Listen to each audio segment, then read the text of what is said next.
Hey, welcome back to the Wrestle Talk show. We're keeping it real, goes right. Welcome to Real Take Wrestle Talk. I'm your host, as always, Omar, joined by the barman. We're working out the nickname still. Trevor Sutton, what's up? The barman, Trevor Sutton. Say hi to people. What's going on, people? How are you? Yeah, you can see him wearing a pinch of green. I don't even know where I was going with that. I was going to go make a joke, but I couldn't. It's my bar. So. Oh yeah, the Dewdrop Inn down in DC. If you have nothing better to do, definitely check that out. They also got merch. It's expensive as fuck, but it's shit. But please celebrate. celebrate. And you know what we're gonna celebrate today? We're gonna celebrate WWE Fastlane, a very mixed emotional pay-per-view. Also gonna be talking about some of the plans WWE has in store for WrestleMania. And we're going to preview and review some of the stuff that AEW has been doing in the past few weeks. We missed out on our opportunity to destroy Tony Khan for that barbed wire death match. But you're lucky, Tony. You're very lucky. You're very lucky. We were on your payroll. Proceeds to shit on the Fiend for the next 30 minutes. Exactly. Yeah, shills. Anyway, we got a good show planned for you. All right, Trevor, you ready to get into it? I'm ready, my man. Let's get it. All right. So let's get right into it and let's talk about WWE Fastlane. So this Sunday, WWE had their Fastlane pay-per-view event. It was the first event broadcast on the Peacock Network. There's been a lot of talk about technical difficulties. We have video on that in the archives. Be sure to check that out. But let me just go through the card, Trevor, and then you let me know what you think, how you feel, and we'll go through it. So, right. Matt Riddle defeated Mustafa Ali to retain the United States Championship on the pre-show. We also saw the end, apparently, of Retribution, as Retribution turned their backs on their leader, Ali.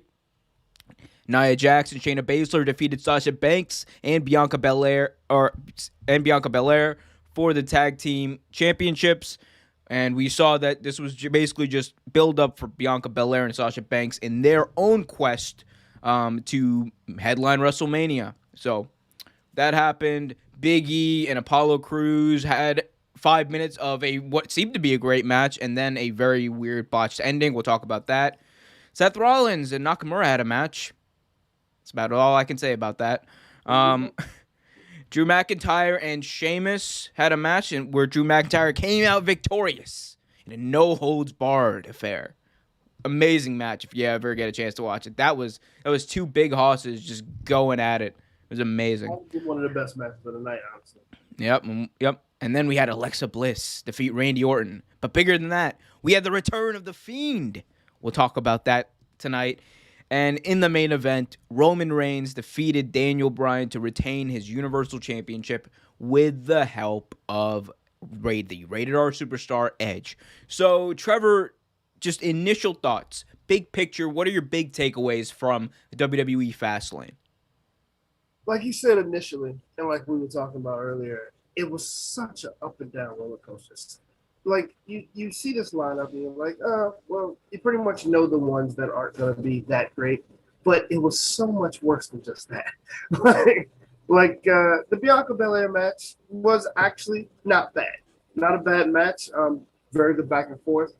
I honestly find it so hard to believe that Bianca has had years and years of experience, because every time she talks, she looks so innocent and pure. She looks like it's her first match.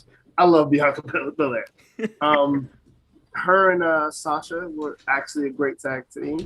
You mentioned the Apollo Crews and Big E matchup, like you said, was about 5 minutes of a good matchup, and then the rest of it went to complete horseshit. Which, I mean, again, we'll talk about that ending, which was crazy. But I'll say overall, I'll give it a C, and that might be too good. Yeah, I mean, so originally when I reviewed it on the night, I think I was very generous. I gave it a 4. I'm going to amend that to about a 3, because looking back, there were definitely big gaps in both storyline and just execution, because We saw the Apollo Crews and Big E match where they had a very good storyline, I think, going in the match. Big E and Apollo Crews were each had like about 2 minutes of just pure domination. Big E seemed at some points he was toying with Apollo Crews, and then they roll up, and it seemed like there was a botch finish. Reports are coming out that it in fact was, and it kind of just ruined. It left a bad taste in people's mouths, and I think it ruined what could have been a good match. And like, look, Apollo Crews having a good match in WWE in 2021 is a big fucking deal. Like, yeah, and you and I were talking before the pay-per-view. This could have been like we were like, we were still kind of feeling down on Apollo Crews because of the way he's been booked and his history in the company. And we didn't know if this direction that the gimmick was going in was necessarily the right one to go in. But I think, him as a heel is definitely vastly more interesting. And he works honestly better as a heel than like as a white meat baby, than being Baby Lashley. Let's be honest. When he was a face, he just reminded me of like a 3/4 scale model of Bobby Lashley, and I'm talking about both in charisma and in like appearance, because like it didn't really do much on the mic either. But I like this heel aspect of his character. I think they've tapped into something, and it really translates well into the match, and we saw that. I just wish we saw about 10 minutes more of it, because they just botched the finish. It was so, like you said, I was gonna ask you even before we started the stream, and even during the stream, if the reports came out that it actually was, because I've been looking for it and haven't seen anything. But you could see where E tried to posture up, and it like at the very last minute, and because he realized what was going on. But like you said, it was definitely a botch finish. But I like this Big E. I like Big E Langston. I like when he was that heel charismatic type guy. I mean, because a lot of people forget this isn't his first time with the title. He had the title way back when. Only had it for a brief second, but he had it way back when. I want to say 2013, 2014. But I like E like this. I liked New Day E. But if you're gonna make Big E, by himself, you have to make him Big E Langston. He can't be fun-loving, New Day E. He has to be like this. And of course, like you said, Apollo Crews having his best tenure here so far is a WWE wrestler. I mean, yeah, he had a title that he kept for like that long, but he's getting better on the mic, and he's also getting more confidence in seats because they're giving him more spots. So, yeah, I like heel Apollo Crews. It works for me. It definitely does. Yeah, same. I hope that at Mania they kind of redo this whole sequence they were doing, because it looked like it was going to be a show-stealing type of match, at least in my opinion. Let's talk about another match that you and I were very high on. All right, so Drew McIntyre faced Sheamus in a no-holds-barred match, and man, if you watch this match back, you can see they're laying it in stiff. These guys are beating the holy hell out of each other on God. It was actually like quite brutal to watch, because you could hear the way that those punches were hitting. Like, ooh, they were punching each other for real. And I think part of that is it's kind of whenever you're facing someone, whenever you have two people who have been friends for a long time, who know each other, know how each other works, this is what tends to happen. They tend to have chemistry, and they tend to work a little stiff, and it looks much better for that reason. And, Drew McIntyre proved, honestly, why he is like the obvious choice to face Bobby Lashley at WrestleMania, and why he's the choice like to be the face of the company. Like, the work that Drew McIntyre honestly has done over the past year, astonishingly underrated all time. And like, it's going to be underrated because of just the weird year it's been in wrestling, right? But McIntyre he's been carrying the company, and this is just proof. Like, the dude, if there were like 15 people in that arena that night at Fastlane, I can promise you all 15 of them would have been on their feet. Like, no question. Because McIntyre is just money. It was a damn good match, like you said. Like, again, stiff. I mean, both wrestlers have a history of being stiff in the ring. there were times where Sheamus was wrestling with John Cena, and like you heard the shot he gave Cena, and Cena like literally stopped for a second, like shit, like that hurt. But but like with the chemistry they both have, like you said, it worked well. And again, Drew McIntyre has grown leaps and bounds since the future Drew McIntyre. He's grown a lot, like in size and just all around ability. Like what he's doing right now is amazing, especially when you have a face that you're creating in Roman Reigns. And I mean, you have to have another one, and it's Drew McIntyre, and he's carrying Raw on his back at this point. Yep, in my opinion. Yep. All right. So real quickly, and then we'll move on to some of the more the other matters in WWE. Match of the night. Who are you giving it to? Match of the night for me, I will have to. So we didn't talk about the championship match, but half of that match, that was a good match too. The ending was questionable. The writers of WWE strike again. But goddamn, pal, great movies. What are you talking about? We do cinematic stuff. But and we also have to talk about that Fiend return too, which anyway. But match of the night to me has got to be Sheamus and honestly. Yeah. See, honestly, for me, like it's weird because I feel like the Roman Reigns Daniel Bryan match. If you take, I think that match was like 30 minutes in length. The first 25 minutes of that match for me were pure gold. Like it's also proof to me why Daniel Bryan is like probably the best wrestler of our generation. But like for me, it's really hard for me to say that the Drew McIntyre Sheamus match, I was just glued to the screen the entire time. I'm gonna give it to Roman Reigns and Daniel Bryan by like the length of a hair. Like that was but the Drew McIntyre Sheamus match was also just amazing. Man, look, and here's the thing, I've talked about it before. Like I don't like these like this like 7 pay-per-views before WrestleMania deal that they usually do.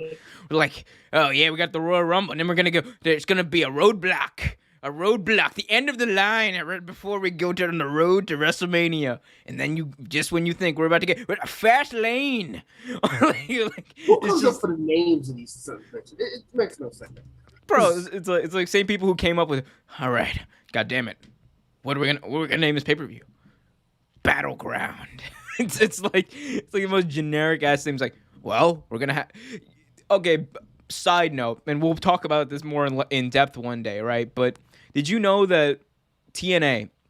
You know how they had lockdown for all those years, and the whole like deal with lockdown was, every match is gonna be in a cage, and that was the whole selling point of lockdown.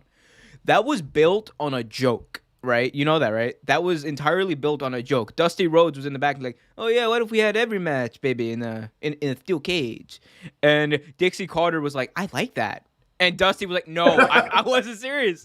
I was serious, dude. I was joking. and unfortunately, that's what they got. And it's weird because like, like all those years ago, it's like something WWE would never do. It's like such a weird, like, promotional tactic, but like now they're shameless about it. Like, we got TLC, we got Hell in a Cell, we got money in the bank. It's like we got tables, ladders, chairs, and stairs, motherfucker. Let's like, just I'll never forget that time. They had like the graphics of those stairs, and they were like, it was a stairs match, and they were like, these stairs are 3 tons of steel. I was like, yo, how the hell is Rey Mysterio lifting up those steps? Exactly. Cap. The ultimate cap. Anyway, let's move on to something that's almost as dumb as 1 second.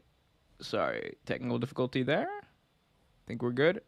All right, yeah. So let's move on to something that's almost as dumb as all of that. Let's move on to what the fuck WWE is doing with Braun Strowman. So Braun Strowman and Shane McMahon, as of recently, have been locked in a feud that seems to be going nowhere. Shane McMahon has been calling Braun Strowman stupid for the past few weeks. Braun Strowman has just been sitting there taking it like an idiot. And then the one time Shane McMahon gets caught by Braun Strowman, they do this.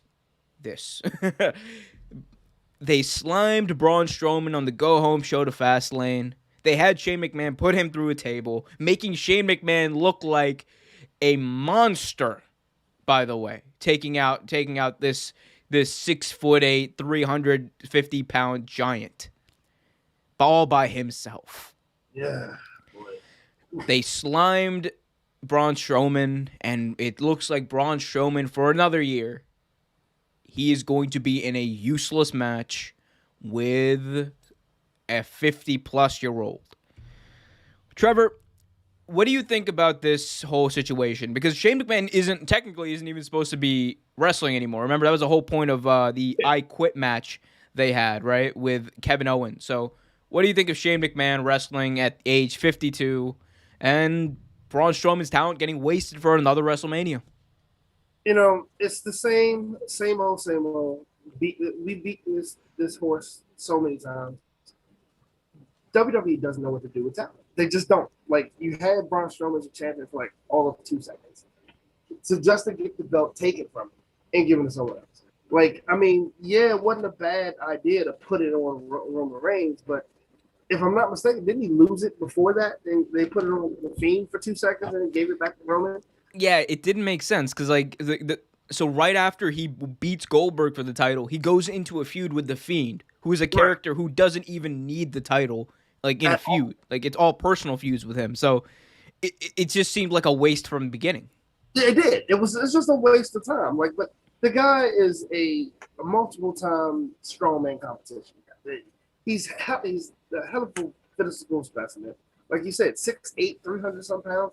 Like, he doesn't need this. Like, the other federations, even indie companies, would use him way better than WWE's doing. And they're wasting the talent.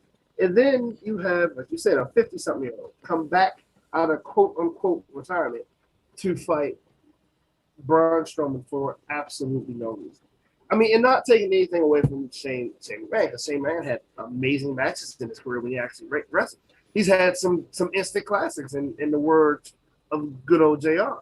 But he just, it's time. It's time to stop using him as a filler match almost every fucking major pay-per-view because you don't have anything else to do with anyone else. Yeah. I mean, I totally agree. And my problem isn't even like, so here's my thing. I don't dislike the idea of Shane McMahon wrestling as an attraction, right? Okay, it's WrestleMania. You got to have something, maybe this will bring out, like, a few fans to sign up for the new network on Peacock.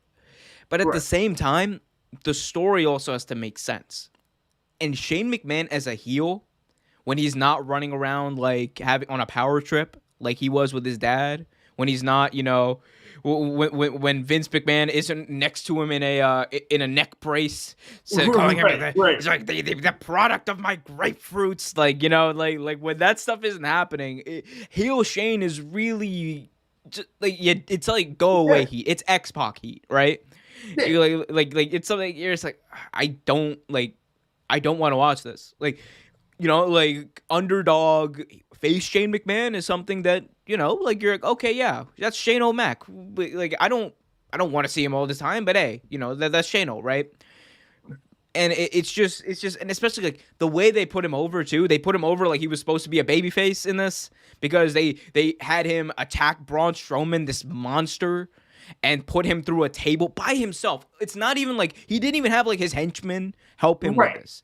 They had him do it by himself, which just makes Braun Strowman, like, of all the things that WWE has done to make Braun Strowman look dumb.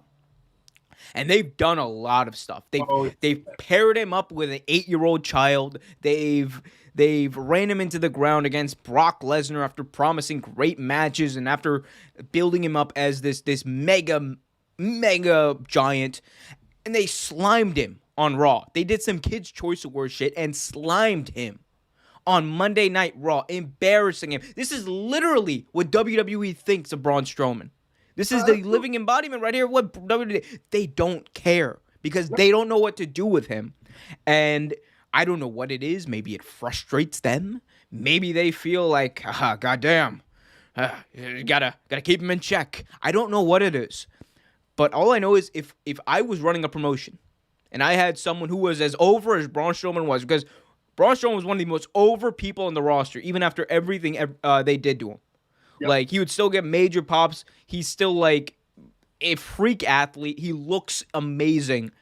And he can work. Like he has, of all the big men, like, you know, there's a lot of big men who couldn't work, especially as early in their careers as Braun Strowman was. Strowman could go when he had to, and it's just a goddamn shame what WWE's done with him. This is what he's reduced to. This it's frustrating. It makes no sense. Like you said, like, I mean, again, to me, Shane McMahon is more believable as a heel when he has the Mean Street Posse with him, or he has like the corporation. You know, when he has somebody behind him, he's more believable as a heel. Shane McMahon as a heel by himself is just like watching SpongeBob try to recite "I Have a Dream" speech. It's just dumb and it doesn't make sense. It's an interesting analogy. but like you said, like I mean, like I mentioned earlier, though, he's had good matches. Like in just for an attraction, it's not bad. Like he fought Big Show. He let's not forget the memorable suplexes through the glass by Kurt Angle. Like he's had really good matches. The ambulance match with Kane. Like he's had good matches that are going to be mentioned for a very long time.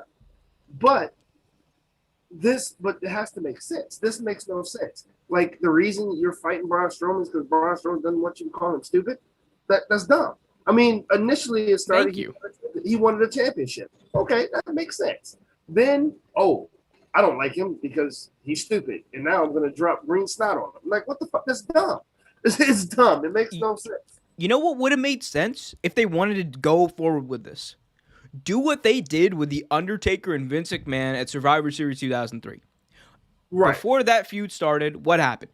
The Undertaker, you put Braun Strowman in the Undertaker position. The Undertaker was promised a world championship match, and the thing going into it was, if Undertaker loses this match for the world championship, he will never get another chance to get the title.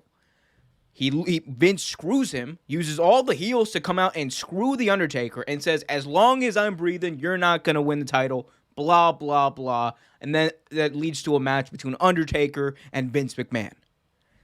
You want to build a match between those two, that's how you do it.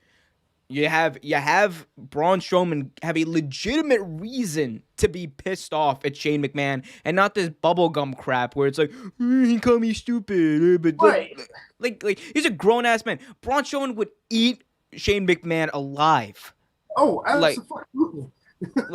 It's just, again, it's a goddamn shame. It's stupid.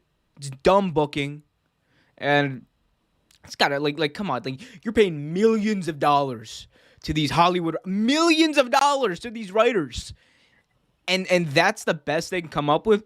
Oh, you're stupid and dumb, and we gotta hopscotch beside the ring. Like, oh my god, again, stop this bubblegum crap, and just go forward with what you're paid to do. Right, good storyline. Like, I was listening to a JR. Grill and JR episode, and he laid it out perfectly. He's like, wrestling isn't difficult. Wrestling isn't hard. It just has to make sense and have stakes. If you have those two aspects to your storylines, it's easy to book wrestling. It's much easier than people think. But no, there's like, we gotta he's stupid, he's a bully, and blah, blah, blah. Like Braun Strowman was bullied when he was a kid. Like, that's the storyline in the room. Man, baby Braun would literally, murder those kids. Like I think Braun was like probably like at 3, like 5'10", and weighed like 200 some pounds. Like it was like John Henry was a mighty man. Braun Strowman was a mighty man, born with a hammer, a 10-pound hammer, 20-pound hammer right in his hand. Like he would destroy those kids, bro. Anyway, let's move on from this shite, and let's move on to something more fun that we are both very interested to talk about. Let's talk about the Fiend Bray Wyatt. So the Fiend Bray Wyatt made his illustrious return at WWE Fastlane. He was out of action after Randy Orton burned him alive at TLC. He came back burnt to a crisp with a new mask from under the ring and helped Alexa Bliss defeat Randy Orton in their intergender match. You can see right there the ugliness, the brutality of his new mask.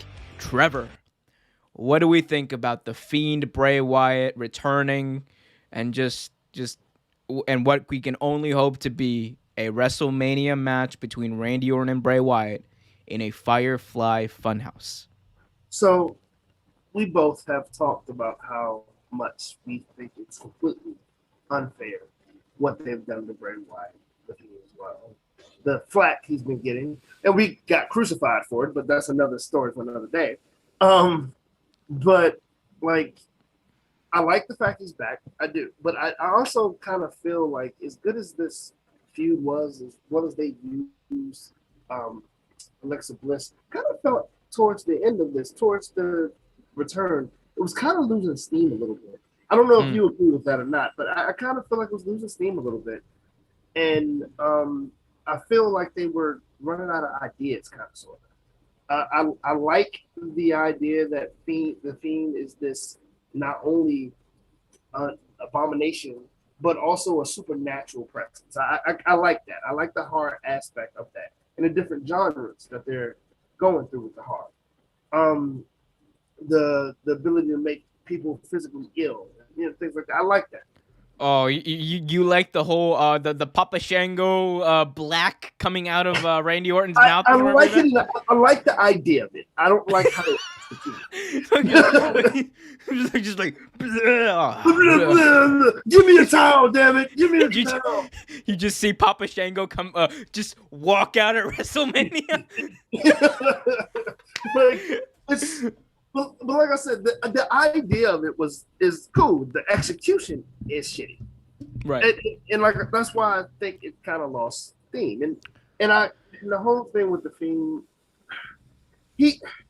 I don't like the looks of him at the end either. I don't know if you were actually paying attention to the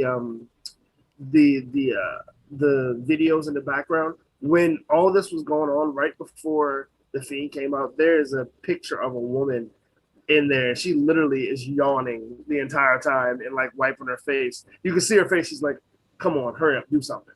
And that's kind of how I felt with this whole. That's got nothing to do with the Fiend. It's a Thunderdome, brother. Like that's just the. I literally felt her pain. I was like, "Oh, I feel where you're coming from." Right. Okay. I have a little bit of a different perspective on this, and just hear me out on this. So, okay, look, the Fiend has been booked terribly throughout 2020.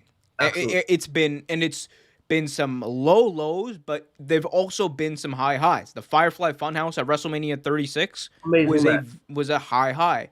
And as controversial as it is, this shit right here at TLC with a Fiend on fire running at Randy Orton and doing a mandible claw, amazing. It was amazing. And then like I like the idea of what they did. They burned the Fiend. Now he's resurrected. And I think even the mask I like too. Like I think this is like, if you're gonna go full on horror movie villain, like this is where you go.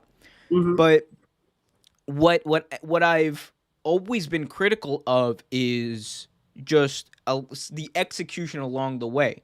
Like for me, the whole Randy Orton and the throwing up the black thing, and then you got, because it's not blood, it's the black, and like the other stuff, like the other real hanky panky shit that they do, it kind of erodes away at the aura and the mystique of the Fiend. because you don't really need to do a lot. I think Alexa just doing specifically what she was doing was enough, but you didn't need to have like all of these hocus pocus crap. Right. And my concern is though, my major concern in this feud, because they're gonna have a match at WrestleMania. It's gonna be on night two rather of WrestleMania. My concern is that they're gonna go in and have a regular wrestling match between these two. Right. Which is something that I do not want to see. Because in a regular wrestling match, the Fiend is going to win. That's the Fiend's character. The Fiend doesn't get pinned, except for in Saudi Arabia. We don't talk about that. No one mentions that bullshit. No one mentions that bullshit. Dude, a year ago today, Goldberg was the Universal Champion. What? I was trying to forget that. Why'd you remind me? But that's wild. Anyway, but that being said, like that's not something you can do, and it won't be entertaining. No. Look, the best part about the Fiend is that he's like kind of different. He offers something different, and this bollocks that they do, this bullshit that they do, and I mean bullshit in the best possible way. Like it's in terms of endearment from where I'm coming. Like this right here, what you're seeing on your screen, give me more of this in a match. If you're gonna do like a wrestling match, give me smoke screens, give me all that stuff, give me a Firefly Funhouse match. Because if there's anyone in WWE, you remember how in the Firefly Funhouse they did like a complete dissection of John Cena's career? If there's anyone's career who I want to see like dissected in that realistic way and that psychological way, it's Randy Orton.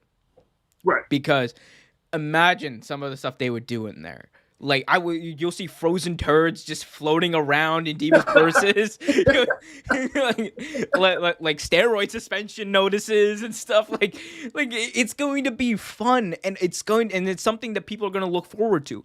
My concern is I think they may have gotten, and you know it's weird because a character like the Fiend can be 100% serious, even with like all of that bullshit going around, all that funny stuff going around, because that's part of it. He gets into your psyche. It's funny for us, but for the opponent, it's like a psychological battle, and that's why I like the Fiend's character. But I'm scared that they might go like overly serious with this and just go in a full like retribution wrestling match, which is like I don't want, like, no one wants to see that.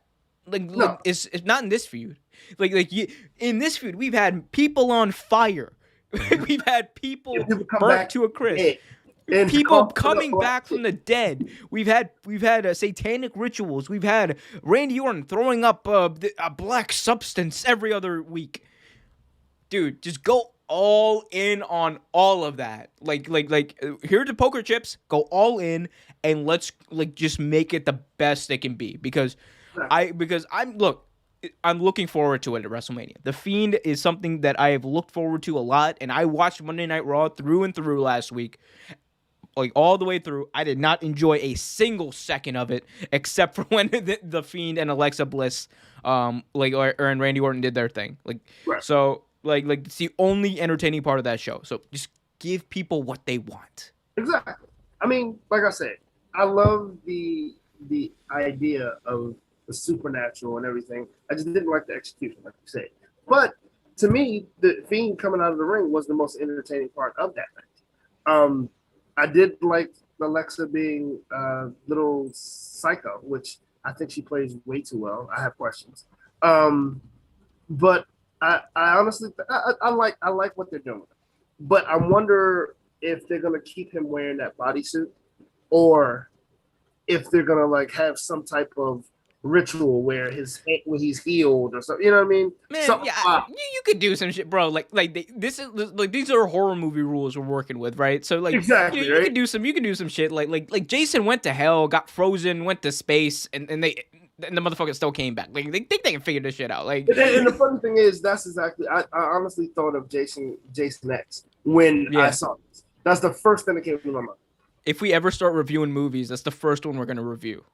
Like I agree. I agree. That we'll write that down and save that for the the Patreon at some point. Mental notes. Yeah. But I agree with you though. Like I think eventually they're gonna have to do something like that. Like they're gonna do like, you know, oh, he did like a ritual or some shit, or he could even just come back one week and be like, oh, yowie, wowie, I'm back. Right. And you know what? I wouldn't care. I wouldn't give a shit because it's not supposed to make sense. Bro, like that's the whole point. It's supposed to be mysterious. It's supposed to be weird. And either way, I love it. God bless Bray Wyatt. Thank you for your service to professional wrestling. Please go to AEW. Every wrestler I like. Please go to AEW. Well, 3 wrestlers who will not be going to AEW in time for WrestleMania are Daniel Bryan, Roman Reigns, and Edge. And we said we'd talk about the main event of Fastlane, so let's get into that a little bit and what happened. So we saw Daniel Bryan and Roman Reigns have a very good kind of David versus Goliath match. We saw it was very similar to that match that Daniel Bryan had back with Brock Lesnar in 2018.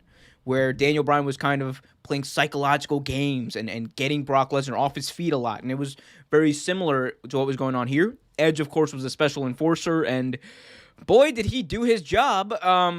He enforced something. Anyway, but match was good for the first, 25, 30 minutes, and then there was a ref bump. Daniel Bryan accidentally hit ref Rudy Charles with the running knee.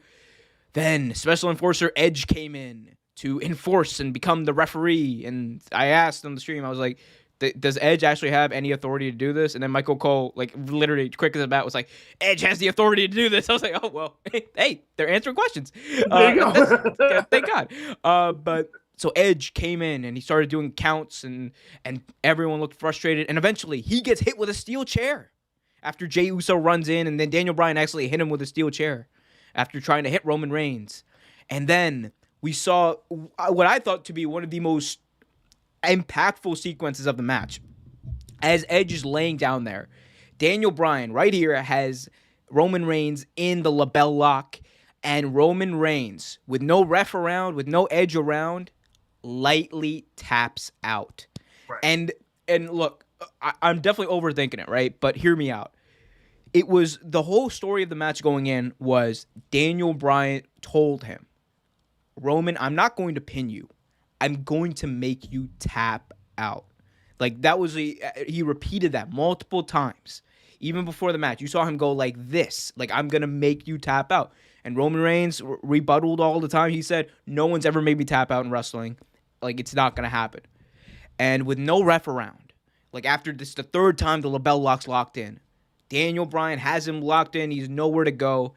And I love how they did that slight little tap thing. They were it wasn't on the mat and everyone could hear it. It was I want you to know, Daniel, that you made me tap out, but I'm going to completely deny it when anyone asks me. You know what I'm saying? It was one of those things only Daniel Bryan knows that only that Roman knows that he beat him. Anyway, but I thought that was a wonderful touch in the match. But what everyone's talking about is the ending, where as Roman Reigns is tapping out, referee Edge takes a steel chair to the back of Daniel Bryan to break up the hold. And then he hits Roman Reigns with a steel chair, and he hits Daniel Bryan again, and he walks out. And then, by some miracle, another ref comes in, and Roman Reigns just picks up the pieces, 1, 2, 3. And there's a lot of things to get into, because now this creates a whole weird situation. And it's gotten many people to think that there might be a triple threat match at WrestleMania. And Trevor, you mentioned how distasteful to you this finish was. So let's just start with the finish of the match, and then we'll work towards the bigger picture stuff later. But the finish of the match, what did you think of it? So, like you said, I totally agree. The first maybe 30 minutes or so of the match, amazing match. I sat there and said, and honestly for me, if the finish wasn't as annoying to me as it was, I honestly would be the match of the night. What got me the first time was, okay, yes, The ref got knocked out. Edge came in. But what purpose did Jey Uso need to come down and kick the only referee standing? Like, I get kick Daniel Bryan, but like kick Edge for what? Just because he beat you last week? Okay, makes sense. But like, at that point there was really no need to kick Edge because Edge was calling the match down the middle. I mean, he was doing what he was supposed to do. But honestly, even erasing that, I can deal with that. I mean, because that last sequence, like you said, was amazing. It just didn't make sense to have Daniel Bryan hit Edge with the chair and then Edge come back and stop it. I mean, unless you're going to do a triple threat, which that's honestly what it seems like they have to do at this point, right? Because you can't knock Daniel You would Bryan. think, right? You would think, but... You would think, but we are talking about Vince McMahon, so... Yeah.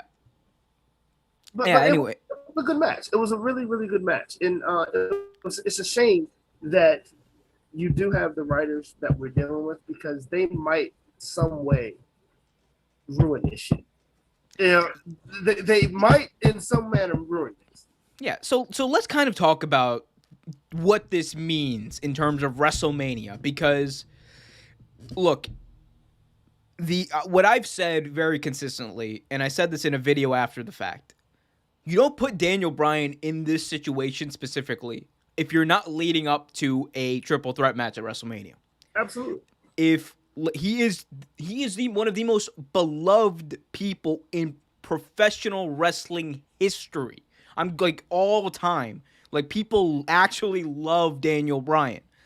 And so anything that's going to go against him or make him look weak, you're going to expect him to kind of get his comeuppance or get his revenge at some point and then be the storyline building around him. But they went from Edge winning the Royal Rumble. He was supposed to be the biggest babyface in the company. And he was supposed to go and defeat Roman Reigns. That's what they were building it up for weeks. And Daniel Bryan was nowhere near the situation up until leading up to Hell in a Cell, right? And that was fine. But what did they do? They had Daniel Bryan go through an entire Hell in a Cell match. They had Daniel Bryan win from number one in an elimination chamber. Sorry, from number one in an elimination chamber match, and then go through the ringer, and then right afterwards they have the champion come out and face him, and then he gets squashed obviously but he even in that effort he still puts up a big fight, almost makes the champion tap out after going through all that. And then they have him cut promos about how I'm 39 years old. I don't know if I'll ever have another chance at this. It's very similar to what you would think they'd be doing with Edge at this point, right? And Daniel Bryan's talking about how he's a father, how he's got kids at home that are waiting for him, that his wife is waiting for him, but he wants one more chance to go to the top. All of this stuff that's making him look like the mega babyface that won the Royal Rumble. And on top of that, you do what you did on Sunday night, where you turned the Royal Rumble winner, who was your face, heel. Like it doesn't matter how they're going to play it off. Like, oh, Edge, he lost his cool in the moment. He's the heel now. He's a heel now in this feud. Because he cost Daniel Bryan the Universal Championship. Yep. Plain and simple. And just putting a bow on my thoughts about it, it's eerily similar to what they did in 2014. And again, I think this is totally by accident. I don't think WWE are clever enough to have done this storyline on purpose with Daniel Bryan, intending for him to be in a triple threat match. But I think now they're going to be forced to do it again. Because in 2014, what happened?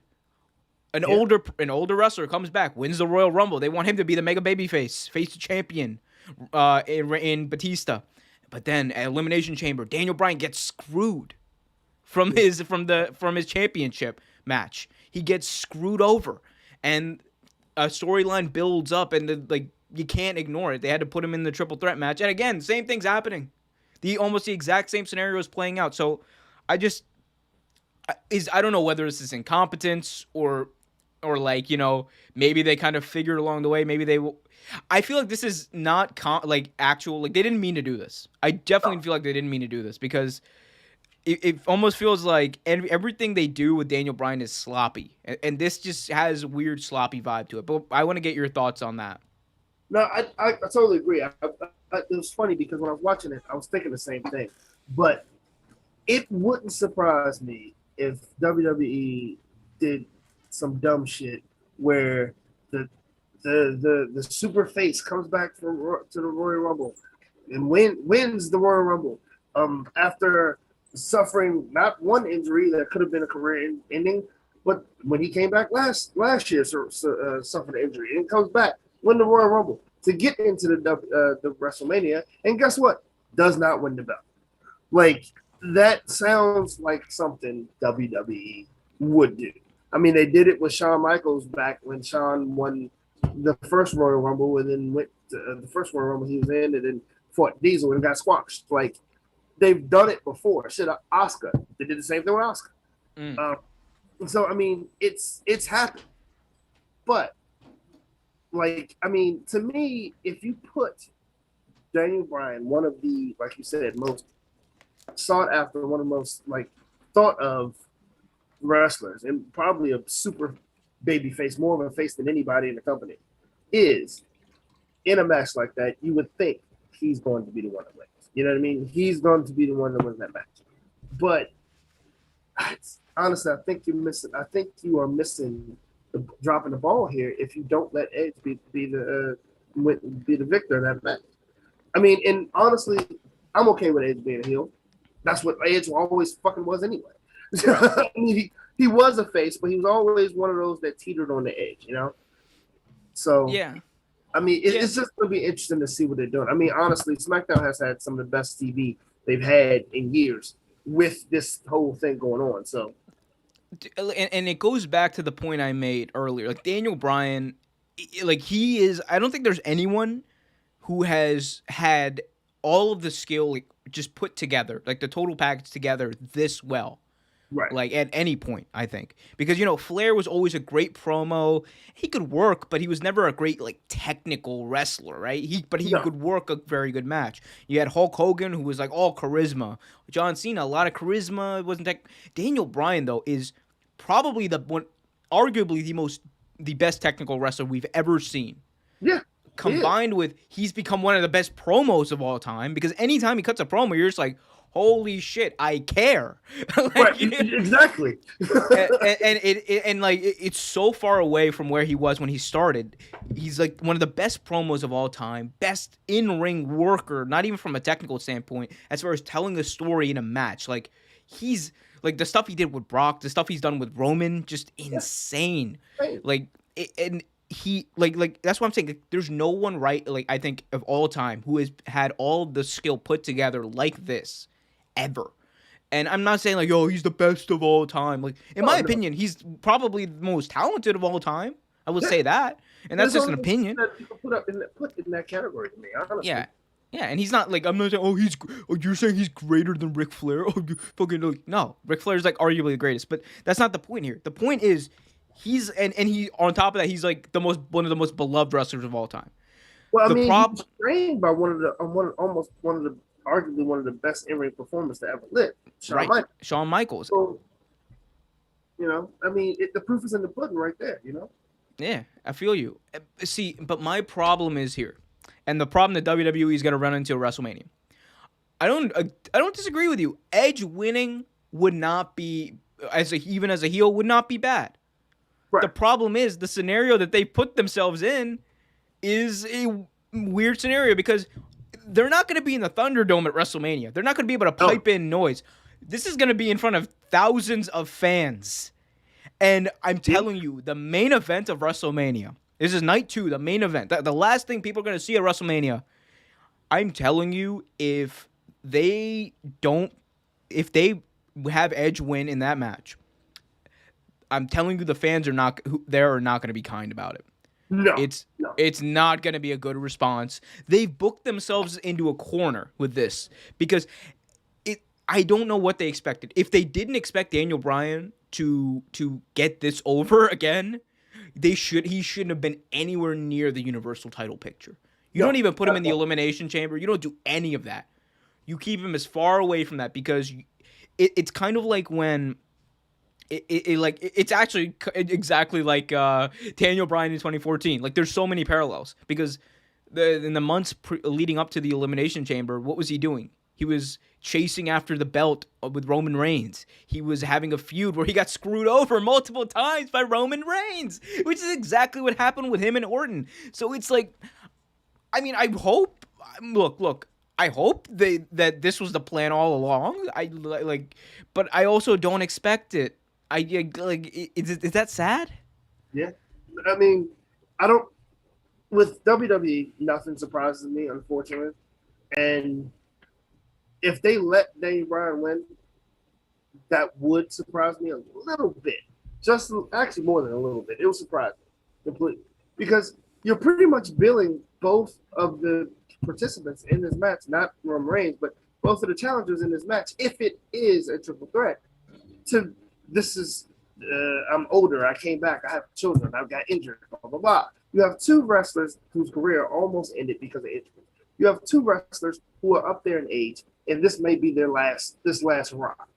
And you put one of the most over wrestlers, as you said, Daniel Bryan, in a feud with someone that the Royal Rumble winner, who is also loved by fans, has to face.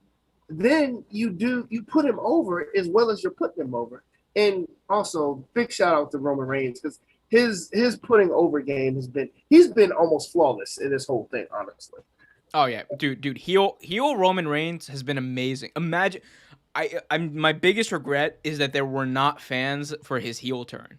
Oh, the pop that would have been one of the most all-time greatest moments in wrestling history. Like it really was. Like that, whoever came up with that was an absolute genius. If that one was on Vince, everyone gets one. Vince, everyone gets one. Hey, Vince has these moments where look. There's a reason why Vince is like still gonna be like he's like the most consequential wrestling figure of all time. The dude, when he's right, he's super right. When he's wrong, the thing is he's just been more wrong lately than correct. But I agree with you. My thing is, though, like literally what Daniel Bryan is right now, been screwed over. Like, I'm old. This is my last chance at the title. All this stuff is literally what Edge should be doing right now. Exactly. If Edge was supposed to be the guy, he should be telling that story. And it shouldn't be Daniel Bryan having to tell that story. And again, it's sloppiness to me. It just comes out across as sloppy. And I totally agree. And like, just to put a bow on this, like, it's just, to me, it's one of those things where the amazing writing team of WWE, and I say that super sarcastically, strikes again. Like, I honestly believe you wrote it wrong. I believe you wrote it wrong, and I believe if you didn't want Daniel Bryan to get over, because Daniel Bryan can get over just by standing there, you shouldn't have put him in. You shouldn't have put him in. Yeah, facts. Remember that night they had that championship unification thing back in like 2013, and like the whoever booked this shit, they were in his hometown, and they're like, let's bring out all the old champions and like have Daniel Bryan stand there while his belt is being handed to like John Cena and Randy Orton, and expect nothing to happen. Like, again, they're in for a very rude awakening when fans are back. I think they probably misread. They might like it if Edge wins. I mean, because Edge is the Edge heads. Everyone loves Edge, but still, bro, I think you're still. These are These are Mania fans. You got to remember that these are Mania that's fans. different than casual fans. I'm also very biased in this. Daniel Bryan is like my favorite wrestler ever. So I'm not gonna lie to you. If it's a triple threat match and Daniel Bryan doesn't win, I'm gonna be mad.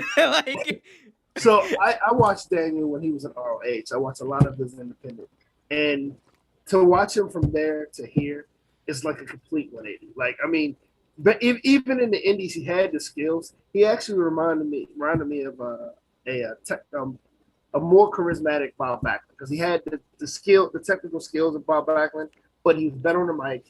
And he had more charisma. Are you ignoring Bob Backlund's amazing promos from like 1994? Oh, you mean I don't eat marijuana. You mean when he was screaming to be the president? No, 1994-95 Bob Backlund when he won the WWE Championship from Bret Hart. Look it up, guys. Those promos are amazing. Like, he's insane. And Bob really went, like, he really pushed it to the level. Bob really went insane after that title run. Like, he was nuts. And it was the best thing ever. But I agree with you on Daniel Bryan. Real quick, though, I have a question because this was in the news this week. So there was talk about. Ooh, let me fix my hair real quick. All right, pretty boy. got a lot to take care of. Got to get a haircut soon. Anyway, but so there was a story that came out where Daniel Bryan said that if he had a dream match outside of WWE, it would be with Kazuchika Okada. Ooh. So it got me thinking. Daniel Bryan a few years ago signed a 3-year contract, and it's up in September. Ooh. Now he's talked a lot about potentially retiring, and I think Daniel Bryan's one of those guys. Like when he says I'm going to retire, he's done, right? Right. And right. I think at this point he's taken everything as a second chance on life, kind of like after his initial retirement. He's just blessed to have this kind of moment. But I also think he's also the type to be like, he knows when he can wrestle, and I think he'll still wrestle after he retires. I think he'll do like a few spots here, and if the match is right. But he'll probably be a trainer or something too. Yeah, but what do you think about that? What do you think about Daniel Bryan? Let's say he leaves AEW or WWE, and I think, what if he goes and has that one run in Japan? Like like not long, like 3, 4, 5 months in Japan, battling Kazuchika Okada. The thought of those matches. Like, just, bro, like, I can't explain it to you. Like that's, I will pay all the money New Japan if you make it happen. like I don't like paying $50 for pay-per-views. I will pay $50, $60 to see Daniel Bryan versus Kazuchika Okada. That would be a hell of a match, honestly. And it kind of reminds me of what happened with Jericho. Like, Jericho decided, to leave WWE, and most people thought his career was done. He retired. I mean, he toured with Fozzy for a while, and then the perfect opportunity came. Like, and honestly, that match with Kenny, that first match with Kenny Omega was a classic. I love that match. Then he did a couple other matches over in New Japan, and now he's back in AEW. Like, I could see that happening with Daniel Bryan. I mean, Daniel Bryan is a lot younger. Daniel Bryan is in better shape. Like, I could see that happening with Daniel Bryan because he still has an itch for it, Yeah. I mean, I'm just saying, Daniel Bryan holding and the new. Oh my God, dude, it's just, I'm ready. Make it happen, please. I mean, please, honestly, Daniel. Could you imagine him also fighting? Because my boy is, and he's one of my favorite wrestlers of all time, is still in New Japan. Will Ospreay. Could you imagine that match? Dude, the thing is, there's like a lot of matches I would love to see. I would love to see Daniel Bryan against Zack Sabre Jr. Oh yeah, like that would be a technical masterpiece. Daniel Bryan versus like Darby Allin, I think would be amazing. That would be a good one. Honestly, there's a few out there. There's a few out there. But hey, we'll find out what he does in September. But one thing that we do know is that coming up at WrestleMania, we're going to have on night 1 a WWE Championship match between Drew McIntyre and Bobby Lashley. So Drew McIntyre will be facing Bobby Lashley for Lashley's WWE Championship. The two obviously had a match last year at Backlash when Drew was a champion. He retained. Very different circumstances now. Drew is in a very similar position where he was last year. He's chasing the belt again. He's going to be an over babyface in front of the thousands assembled at the Raymond James Stadium. What do we think about this match and what this means for Drew McIntyre and Bobby Lashley? Honestly, I think it's the perfect fit. Honestly, I think they complement each other very well. And I think I have to give it to WWE again. This was a perfect pick. Like, Edge picking Roman Reigns, the chemistry and everything they've been doing on SmackDown, amazing. To have McIntyre lose the belt, even though I didn't totally agree with the whole Miz holding it so short, because I actually love Miz with the title. He's an arrogant piece of shit, and I love it. But giving it to Bobby Lashley was probably one of the smartest things they've done. And making Bobby Lashley fight McIntyre, honestly, the chemistry in the ring is damn good. So I can't wait for this match, actually. I mean, if they do it right, it's going to be a good one. It's definitely going to be a good one. Yeah, I agree. I think that, there's a lot to look forward to. That's the thing, because Bobby Lashley, he never had that definitive moment when he was in WWE the first time. And I love the fact that he's finally going to get, a prime time main event level match at WrestleMania as the champion. Like, and it works. I think he's doing the best work of his career. He's got MVP as a mouthpiece, Right. and he looks like an unstoppable. He looks like Brock Lesnar, Yeah. like he's a very similar position, and as Brock Lesnar was last year, and you have Drew McIntyre, going in as like literally. I think there's nobody out there who doesn't love Drew McIntyre at this point, because his place, I think, in wrestling history is going to be important, strictly from the fact that he carried WWE in the most difficult time of their entire history, arguably, and during COVID, no fans, but you were still like, Drew McIntyre is a badass, having great matches like in an empty arena, and you felt for him, and I can't wait for Drew to have his moment in front of fans, in a stadium, in front of people, with people cheering for him. I think he obviously deserves it, and then you can have like Bobby Lashley go over and Brock Lesnar him like at Backlash or whatever. Like, Right. I think strictly for the idea of seeing Drew McIntyre win a championship in front of fans, I think this is going to be an amazing moment. And I hope so. I mean, they could do the thing where Bobby wins, right? And kind of swerve people, right? But at the same time, it's like, I don't know. I think Drew he deserves it at this point, right? He deserves that moment because he didn't have that definitive moment last year. No, he didn't. I mean, he won the belt, like you said, and he honestly has his place in WWE as the man who almost single-handedly put WWE on his back and carried it through the pandemic. Like you said, most difficult time. But I think the way you do the WrestleMania, and to me, it makes Bobby Lashley an honest champion. Like, makes him honest as a champion. You have it a very competitive match, very good match, and like at the end, Bobby gets like counted out. You know what I mean? So he keeps the belt, but you get to see McIntyre have a count out victory at WrestleMania. Listen to me. Listen to me now. You get what I mean. So either one or two things. You make it questionable like that because they're gonna want another match, right? So you at the next pay-per-view, you have him win. The way you have McIntyre win, but the way you do it, you don't want to shortchange Lashley because Lashley is actually doing a great job as champion too. So you want to be able to make this feud last better because honestly, who else is Bobby Lashley going to have a feud with? You know what I mean? Like, or you can do like you said, you can drop the belt to McIntyre at WrestleMania and then have Lashley beat the shit out of him in the next pay-per-view. Like there are ways to do it though, to make the whole thing work.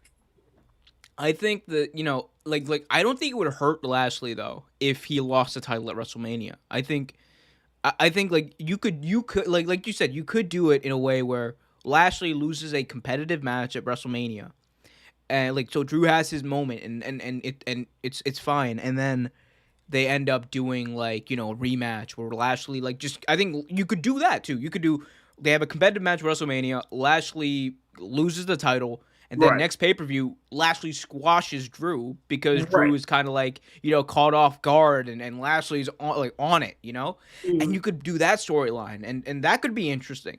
I just think, from a purely, again, this is an emotional standpoint, right? Yeah, absolutely. I think you got it. Like, Drew McIntyre is literally, like, he is the shit, bro. Like, he is so good. He really is. Like, he's the guy. Drew McIntyre is what Roman Reigns was supposed to be. You understand what I'm saying? Back in when they were trying to shove Roman Reigns as a face down our throats, like, yo, he's this badass, and like no one is saying Roman wasn't a badass. He just didn't have a story that people cared about. Exactly. like Drew McIntyre's entire life story, what he did in 3MP from being the chosen one to 3MB to getting cut and then going to the Indies and ICW and then being the king of the Indies, coming back. Like, people know the story, they care about him, and he's a badass. Like, look, like that's a champion. That's a guy who you can build your entire brand around for years to come. He's like you said. This I couldn't have said it better. Like, I mean, to me, he's kind of like what they tried to do with Cena, and it worked for Cena. But Cena was always he was never truly a heel. They tried to push him as a heel. He was never truly a heel.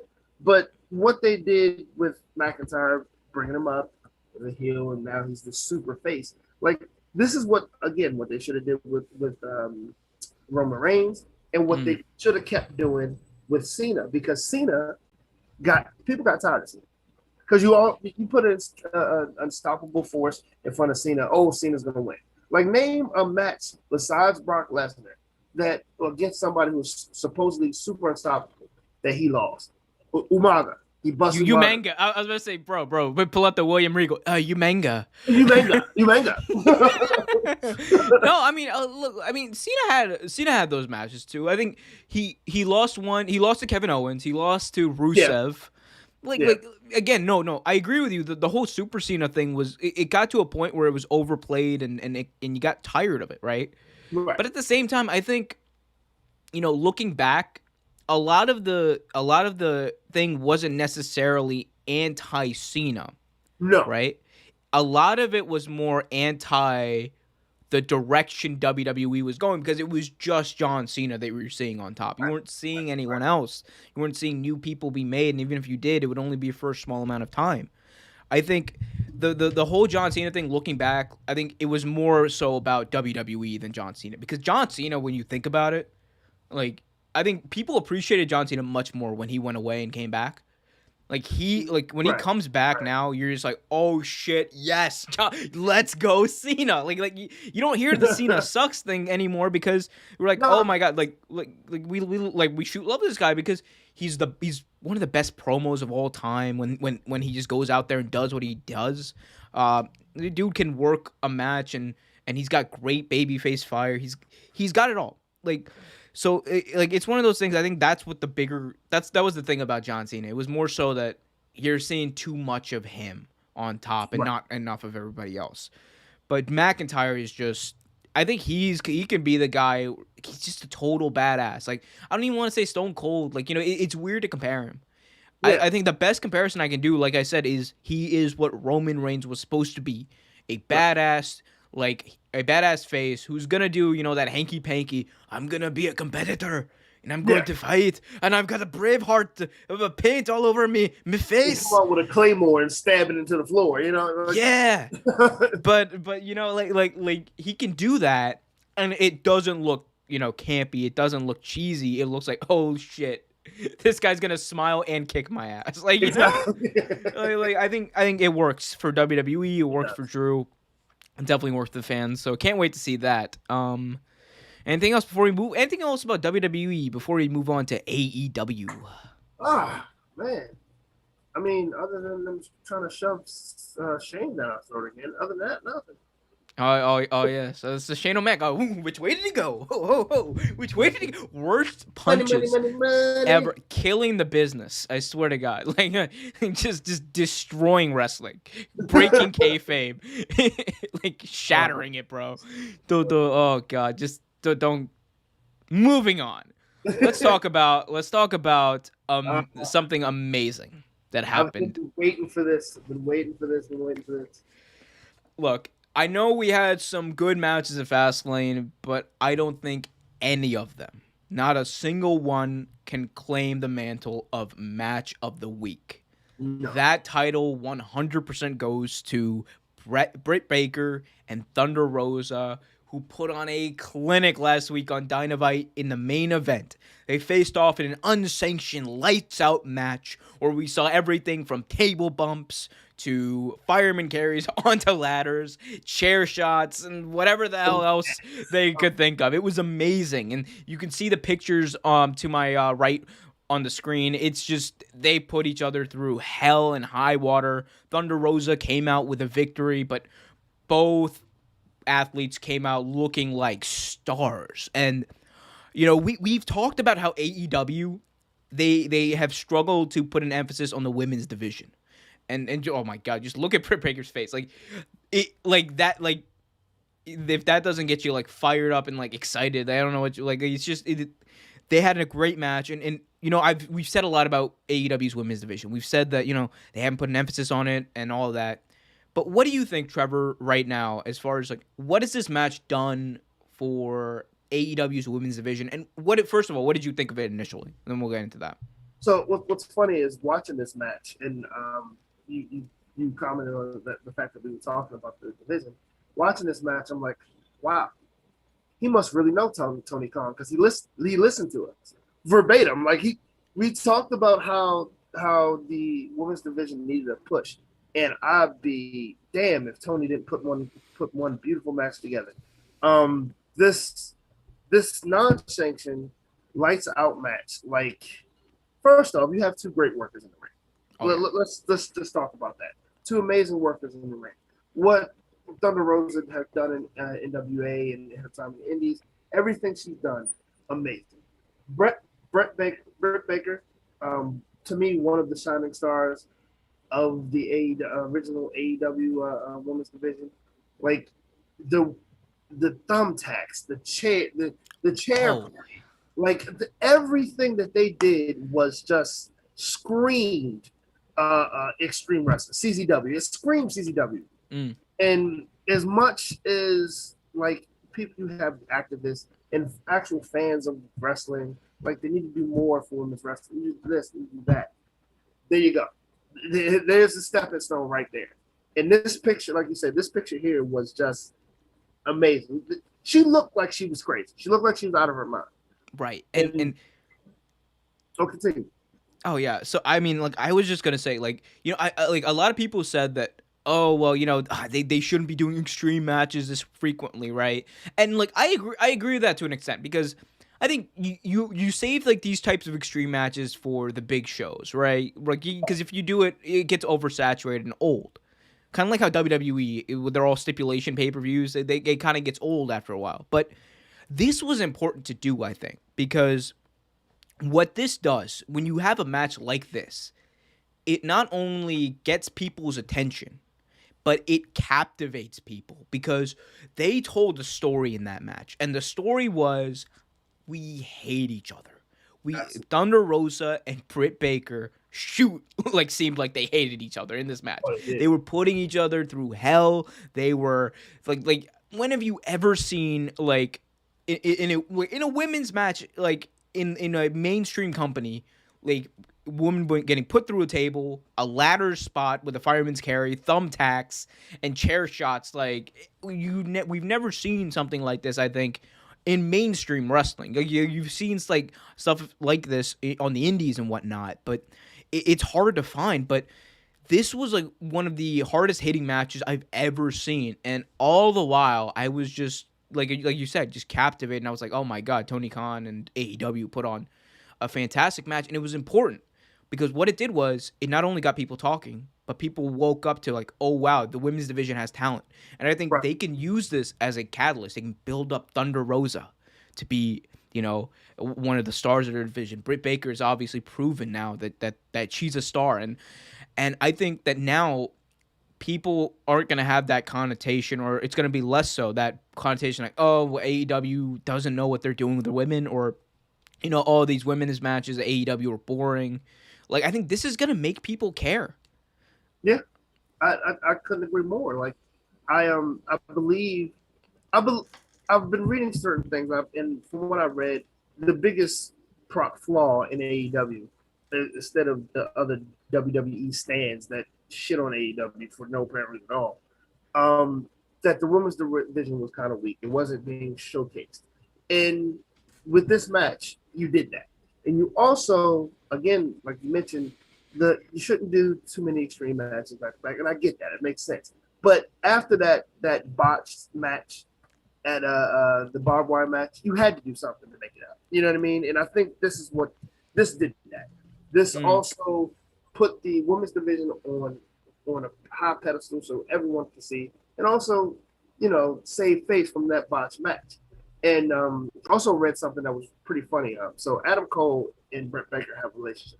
They're together, and so they asked wrestler Adam Cole, from NXT. They said, "So did you see the pictures of your girlfriend, of Britt Baker, after the match? How do you feel about the work that she's doing over in AEW?" He stopped for a minute. He looked at the reporter and said, "She scares the shit out of me." and he talked about how great she was and everything. The thing is, and they also asked, was who's the actual heel at the house? He said, "She scares the shit out of me." Like, so, like, for another, dude, she's a crazy dentist. Like all the like Dr. Giggles. Like, yeah, I mean, like, but for another wrestler in another federation, even though that is his girlfriend, to acknowledge the work that they did, I mean, that speaks for itself. Yeah, I mean, look, huge congratulations. I can't wait to see what they do next. Like, and that's the thing. Now it's still in AEW's court. Like, they have to have the ability to, like, go from here and build on it. And I think, I hope they can. I hope they can, because there's a lot of talent on that roster, especially on that women's roster. There's a lot of talent, and they got Dark Elevation now. They've got a lot of shows where they can showcase. They're getting another hour of TV, separate hour of TV, I might add. They're not getting a third hour of Dynamite. Tony Khan, every time he gets asked about that, he's like, let me be abundantly clear. We are getting another hour weekly. We are not getting 3-hour Dynamite. That will never happen. Dude, look, and God bless him for that. Like, I can deal with, like, like an hour-long show, like, on Saturday night or whatever they want to do. Can absolutely not deal with 3 hours of another wrestling show. No. I'm sorry. No. I'm sorry. Even no matter how great it is, even AEW. But yeah, just give me 2 hours. 2 hours is great. 2 hours is great. I don't want to oversaturate it. Yeah. You know what else is great? Because this we have not talked about this, and I am so ready. All right, you ready to get into it, Trevor? I'm ready. Let's get it. All right. So at AEW Revolution, we saw the AEW debut of the one, the only Christian Cage. Yep, Cage was revealed to be the mystery signing that Paul White, the Big Show, was touting as a Hall of Fame level signing. And he has a new catchphrase, outwork everyone. And it's very fitting for Christian, because he's one of the best workers of all time.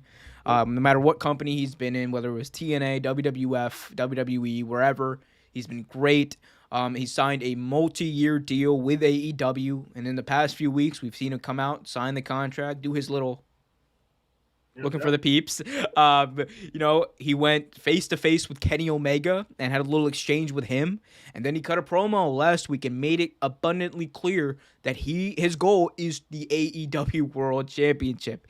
And Trevor, I don't know about you, but the second I heard, like, the countdown, right? Because it's weird. I was watching old TNA matches. Like, I watched like an old Lockdown from 2007 with Christian, right?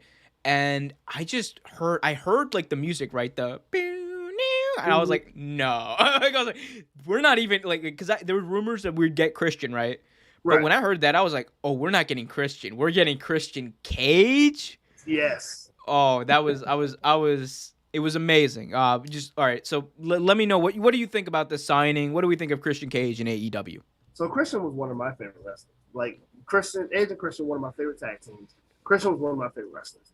I loved the airhead, like, surfer thing him and Edge used to do. It was amazing. But you noticed especially when they split him up, Christian was never, like, they didn't market him the way they did Edge, But even though he wasn't marketed like Edge was, he still outworked even the top talents in the ring when he was with them. Like Batista at the time, even Bradshaw at the time. Like, the guys that were pushed really higher than him, he outworked them while he was in the same ring with them. So that moniker, outwork everyone, works. It definitely works. He's a hell of a worker. One of the main reasons I watched TNA for so long. And he was the best worker in that ring at most times. He's the only reason I actually know what TNA is, because I was flipping through channels and I saw Christian and I was like, oh, what? Whoa, what is this? You know? Right. Like I mean, he was the face that helped a lot of people go into it. I mean, like Jeff Hardy as well. I mean, if you're an older wrestling guy, Jeff Jarrett, and early on, Kurt Hennig, Mr. Perfect, he was in it. I mean, they had guys to help, but Christian really helped sell TNA. And when I saw him in AEW, I'm like, yes, the peeps are back. Like, you know, it was. I liked it a lot, but I just hope that they don't push him too early on into a title match with Kenny, because that might get on average wrestling fans' nerves a little bit. It kind of shy him away from the performer he actually is. But good job, Tony. You get another one for this. Yeah, and look, to all the people who were like, "Oh, but it should have been CM Punk," it was never going to be CM Punk. Like, look, if CM Punk was going to debut, I promise you, Tony Khan would not make that a surprise. He would make that he would like announce it beforehand and be like, "If you want to see him, buy the pay-per-view." Like that's because he's a smart businessman. Like Christian Cage is a great surprise, right? But is he going to make people buy the pay-per-view who weren't going to buy it already? Probably not. CM Punk, on the other hand, is more of a household like kind of name, right? You know, he's like more cross appeal is what I'm trying to say. But Christian Cage in AEW, it makes sense, you know, and like, oh, people are like, oh, he's 47, he's not gonna work. Like the WWE champion is 44 and Bobby Lashley right now. Like, so let's like the whole age doesn't matter, I think, as much as it used to. I think when you get into like 55, that's when you're like, okay, that's when it's like pushing it. But like Christian is 47. He's fresh. He hasn't wrestled in 7 years. He's fresh. He doesn't have a lot of debilitating injuries. He's chilling. He looks in good shape. I mean, like, you know, I mean, and shit, Sting just wrestled a couple pay-per-views away. He's what, 60? 61. Granted, like, that was like a cinematic match, but true. I mean, he still worked. He looked decent though. He actually did. He didn't look bad. But like, I mean, to me, I think we're getting into those times, because I remember when I was a kid and you would see like guys like Dusty Rhodes put on the tights, and Dusty was clearly in his 50s, and you see Ric Flair and things like that put on the tights and wrestle a little bit. I mean, I think we're becoming those fans, because you know it was reversed back when us, and now I think we're starting to see our heroes get older, and a lot of us are like, oh, he's too old to wrestle. But if he still has gas in the tank, leave him alone. Let him do what he does. Jericho is up there, and he's still got gas in the tank. I mean, just let him do what he does. Yeah, I mean, I'm just looking forward to whatever they do. They could do a lot of things too with Christian. They could rebuild Christian's coalition, have him, and that's the thing people I think underestimate about having like not even like older but like more experienced people. Yeah. You can do that. You can build like, and I like the way that AEW has kind of built their factions, because it's not like constant factional warfare, right? It's not like, oh, NWO Black versus NWO Hollywood versus NWO Latino, like right. The Latino World Order and the Blue World, like they don't have like, it's not all gimmicky. Like they have certain teams. It's kind of like MMA. You know what I'm saying? They have certain teams built up, right? But you don't exclusively see factions versus factions. You see wrestler who has to go against factions, which like Darby Allin's faced like all the members of Team Taz, and he's kind of working his way through that, and that helps I think both sides kind of build up the reputation. But I'll tell you what, yeah. I would like to see an old school WCW faction like backlot brawl. I would love to see something like that. Just at least like for a month or so. I would like, especially AEW, because AEW could do it better than WWE. Yeah, I think the thing that AEW has, they're patient. They're patient and they know when to stop. That's one thing they've proven time and again with their ability to book, with Tony Khan especially, with his ability to kind of know what people want to see and how much people want to see it. And I think they will, if they ever were to do like a factional thing, like an inner warfare, it would be actually cool. But I think we're probably gonna have to wait on that, but still, I would like, I would like to see like the whole Christian coalition thing done again because it worked so well in TNA. Like they made AJ Styles look like AJ Styles was perfect for his career. You could put him with someone like, I don't know, Darby Allin's the guy who comes to mind. Darby doesn't really need to be in a faction. Like you could do something maybe with Jungle Boy if you want to turn him and take him to the next level. You could do even Hangman Page. There are younger people who could use the rub. Like Brian Pillman Jr. I think is probably a good name to put out there. Christian can be like, I wrestled your dad, right? And like I see a lot in you, and like that's just obviously like a one of these things. I think there's a lot to do with Christian Cage. The possibilities are endless, and really we're just excited to see them. But yeah, Christian, dude, it's gonna be good to see him. It's gonna be good to see him and I can't wait to see action, honestly. I can't wait to see what he still has in the tank. I really want to see that.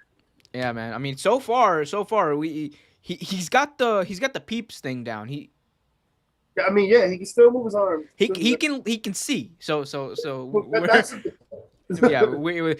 vision is very important, especially for someone who's pushing 50. But no, we love Christian.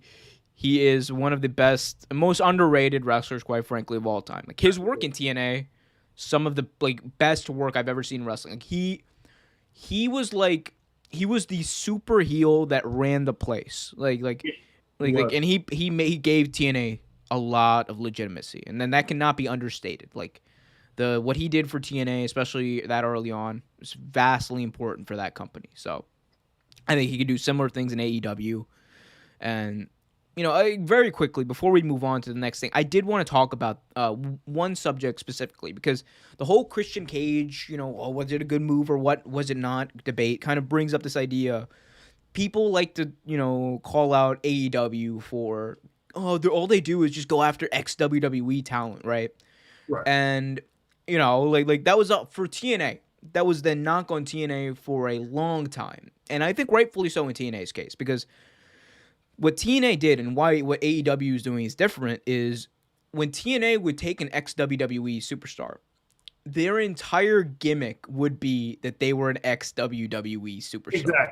Exactly. And it would be like, oh, look at this guy, he's jumped ship. He's oh my god, they make a big deal like, oh, this is a coup in professional wrestling. Like it was like Scott Hall in '95 jumping over to WCW, even though a lot of times it wasn't. And the superstars would basically play the same gimmick they were playing in WWE, and they would be a parody of their WWE gimmick. But what AEW does is distinctively different, because theirs is more talent based. When AEW signs an ex-WWE superstar, they don't come in and say, all right, do exactly what you did in WWE. Let's use that clout and and just go with it. No, they're like, they had Miro come in, and they had Miro be what Miro wanted to be. He wasn't Rusev. Like I don't even think about Rusev when I see him anymore. I think Miro. And that's the difference, I think. That's like actually a difference. Because when you would see Booker T on TNA, or when you would see, insert ex WWE wrestler here, you would think, oh, WWE guy. Like that's what you think. When you think of Rusev, or when you think of Miro, you think of Miro, AEW guy. Or you think of John Moxley, you think of John Moxley. Dean Ambrose is eliminated from my vocabulary now. So I think what they're doing is different, because theirs is more, we are going to go out there and get the best talent in wrestling. It just so happens a lot of the best talent in wrestling used to work for WWE or is working for WWE and may not be being used.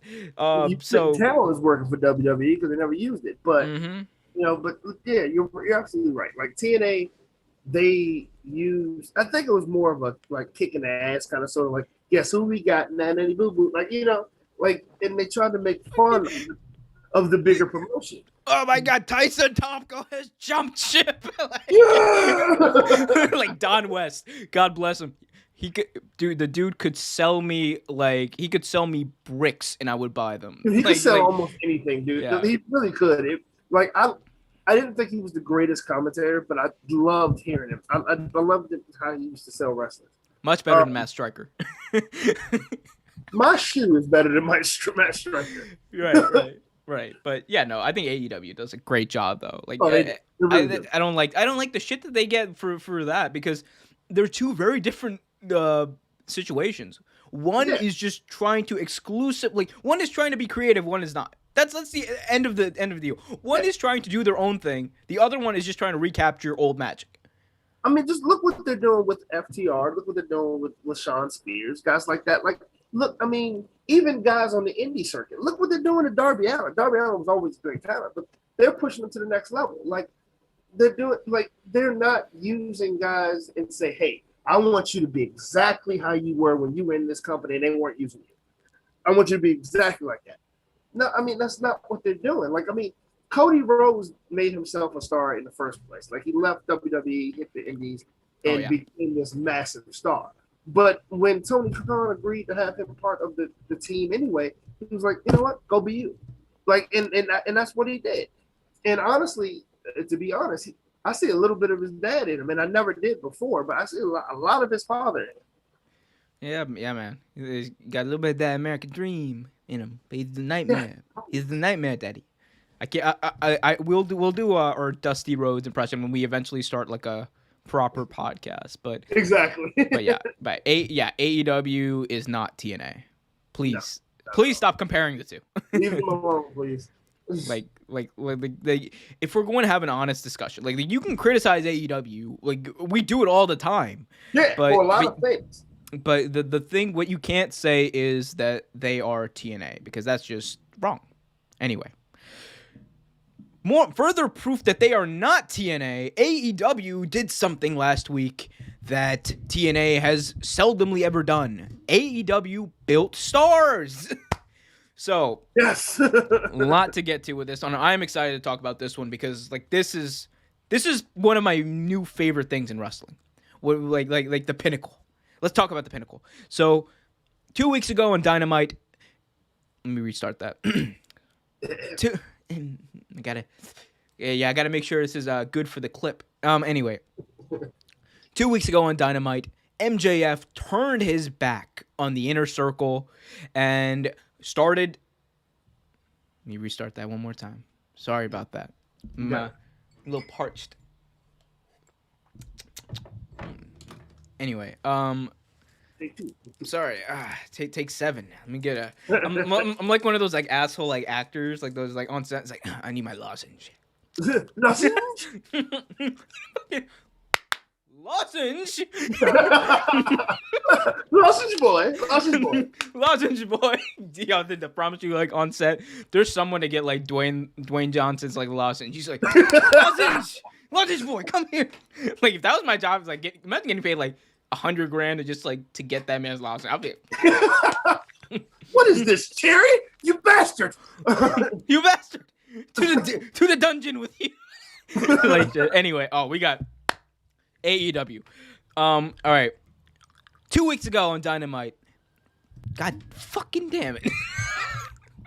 Can't get through it. I can't get through it. All right. Whew. Deep breath. 2 weeks ago on Dynamite, MJF turned his back on the Inner Circle, turning heel. Or he already was a heel. Fuck. God damn it. One more time. I'm gonna do this. I'm gonna do it right this time. MJF. You might have to do this one. All right. I got one more in me. One more. You can do it. Well, now I start doing the. Yeah, this is great. There are 3 people watching this right now. 3 people are watching me fuck up immensely and eat a lozenge.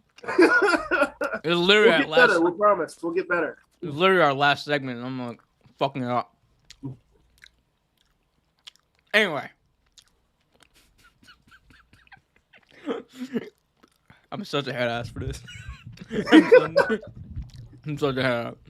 This is where I need you to just talk about something to waste time before we get to this segment. So, he's like, have I told you about my honest opinion about Maria Menounos? Some random answer. Random shit. She's hot, but she's a pain in the ass. Amazing wrestler though. She had a great match. Yeah, absolutely, actually. Now her ring announcing. Oof. Ooh, yeah. Oh, Tony, John Cena. Yeah. Oh, God bless. John Cena. Oh, who just Marcus P. He just commented. John Cena. What's up, Marcus P? Friend of the show. Cena. Friend of the show, Marcus P. Thank you for watching me fuck up for the past 3 minutes. I'm gonna get this right. MJF turned his back on his inner circle buddies by. I can't do it. All right, bro. I need you to. I got it. All right. So MJF, as he was saying, completely did a 180 and not taking Inner Circle with him, and turned his back on his brothers of arms and made his own faction, the Pinnacle. With which none of us saw coming. We thought there was a new faction coming. The rumors were there was a new Four Horsemen, but they kind of did a 180 and created their own little faction, which I like better than that. Yeah, honestly. And I just want to get your opinion on this lineup. So let's just go through it. So MJF forms a new faction, turns his back on the Inner Circle, destroys Chris Jericho, destroys Jake Hager, destroys Sammy Guevara and everyone else. And this lineup, you got MJF with Tully Blanchard, FTR, Wardlow, and the chairman Sean Spears. And the most consequential, I think, of all of these was Sean Spears' addition. Like, that's the one I'm most excited about because this is a game. Like, we were waiting kind of for the past year, right? Ever since he ended his feud with Cody. We were kind of waiting to see what Sean Spears would do, right? And I think this is the perfect situation. This is a gimmick that fits his attitude since he's come to AEW with Tully Blanchard and everything. And, you know, you kind of keep him away maybe from the title picture, but he actually serves a purpose now. And that's what I like to see. And that's my biggest thing about AEW. If someone doesn't serve a purpose, they're not going to be, you know, on TV every week, shoved down your throat doing something because they don't need to be. And that's what I liked about this, especially. Now you give Sean Spears something to do. Wardlow gets a little bit of rub. Everyone does well because Tully Blanchard is involved. And MJF as the ringleader. I think this is amazing. And then now you have the Inner Circle who are kind of, you know, flirting with being baby faces. Everyone loves Jericho, sings the song. They love the Inner Circle. And now you turn them into baby faces. And the Pinnacle, I think, are the perfect heel team because MJF, everyone loves to hate MJF. He is one of the most despicable people in professional wrestling. And it's great because he makes the product better. So what do you think about this? What do you think about the Pinnacle, all these guys together? And now, you know, I think we were talking about faction warfare earlier. We might get it with the Inner Circle. What do you think? Honestly, I've talked about Sean Spears for the past 3 shows we've done and how much I love the chairman. He's one of my favorite wrestlers, one of my favorite indie guys. And honestly, I pretty much thought they were waiting for a perfect situation type. So to use it, which, like you say, they do very well. FTR, another one of my favorite tag teams. Now, of course, we all knew something was going to happen. Tully Blanchard's been seen with Spears, been seen with FTR.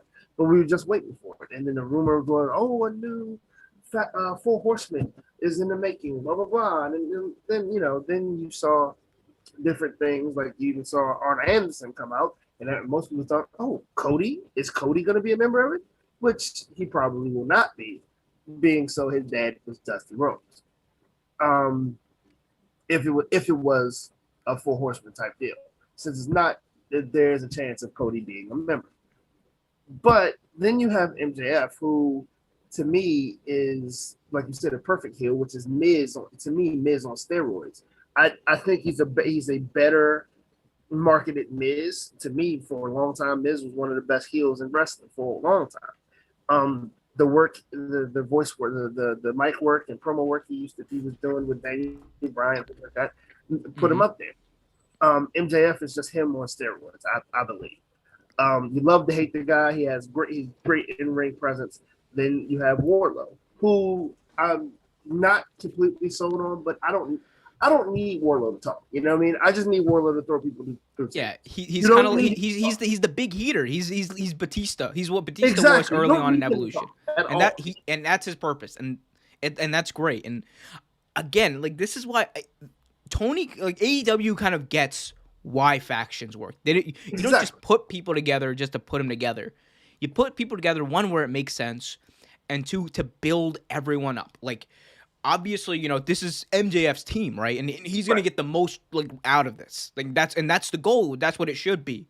But on top of that, you're also helping build up Wardlow, who is a young, you know, big guy who eventually, you know, could be something. Like the dude, like you know his name and you care about him, and he looks great. So he's got something to build off. FTR, arguably best tag team in wrestling. Like the hard nose. Tully Blanchard. I didn't even know I needed Tully Blanchard as a manager in 2021. Exactly. Until I've been seeing him. Like Tully Blanchard, just by standing there and being Tully Blanchard, offers a great amount of support. And then Sean Spears, like just being the mysterious chairman, like he has something to do and it means something. And, you know, he gets to showcase his skills. And I like this horseman thing that they're doing. They're showing up in suits. It kind of reminds me of Evolution, but it's different, and that's good. Exactly. I mean, and like you were saying, this is probably one of the most talented lineups I've ever seen. Like, everyone there has talent. Like, even with Tully Blanchard, like you said, Tully don't have to do nothing but sit there. And you already, like, okay, his presence means something. Like, honestly, this faction to me is the best. We haven't seen them do anything, but this is one of the best put together factions in wrestling right now. And once we figure out what the inner circle is going to do, it's going to be great. I can't wait. And then you also still have the Dark Order, so you don't know what they're going to do with that either. So that could be also something, you know. Yeah. Hey, can we talk about Dark Order real quick? Actually, first, Marcus P in the chat just says, "I bet 80% of those wrestlers are on steroids." You know what? You might not be wrong. You're probably right. You might not be wrong. But I can tell you one person who's not on steroids, and that is -1 from the Dark Order. Anyway, let's talk about the Dark Order because we talked about this and we didn't get a chance to talk about what happened at AEW Revolution. So I think this might be a good time to kind of touch on that. So at Revolution, we saw the Dark Order come out and help Hangman Adam Page and help him win. And you and I talked about how beforehand it might be something like, oh, the Dark Order turns and then Matt Hardy's revealed to be the new leader. And that kind of gives the Dark Order a new purpose. But they've kind of continued this storyline where, you know, they're the faces and they're aligned with Hangman Page, but they're not. But Hangman Page isn't the leader. So it's kind of like they're in a weird spot. And you know, I understand, right?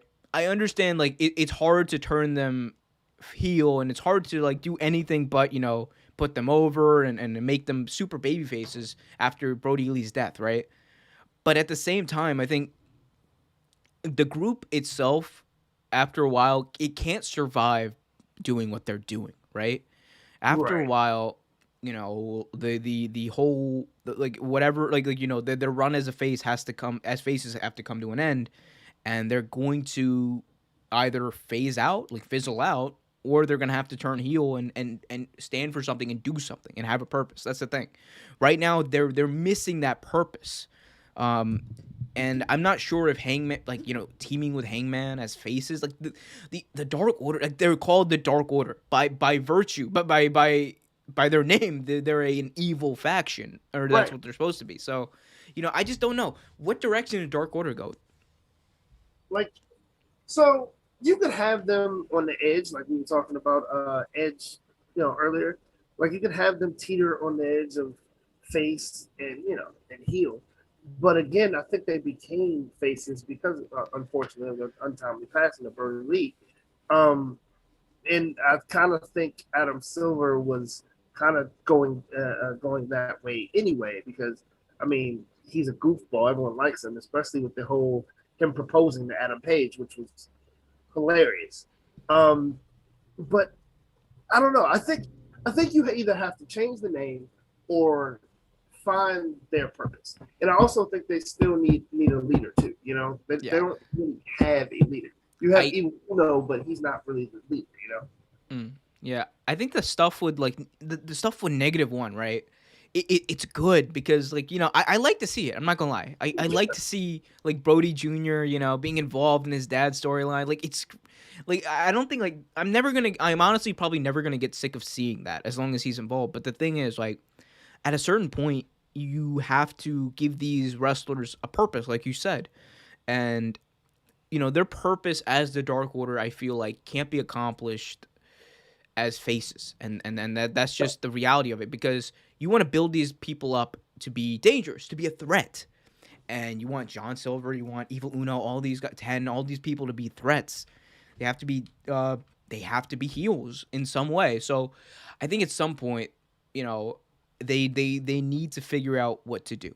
And I understand it's difficult with Brody Lee's passing and everything, but like I think for the betterment of Dark Order, you either have to break them up or you have to find their purpose, because right now they're teetering, and like you said, you know, it's cool and funny the stuff they've been doing with Hangman Adam Page, but Hangman Adam Page isn't going to be around for the Dark Order, if we're being honest. Like that's not the future. The future is Hangman Adam Page. He's a loner.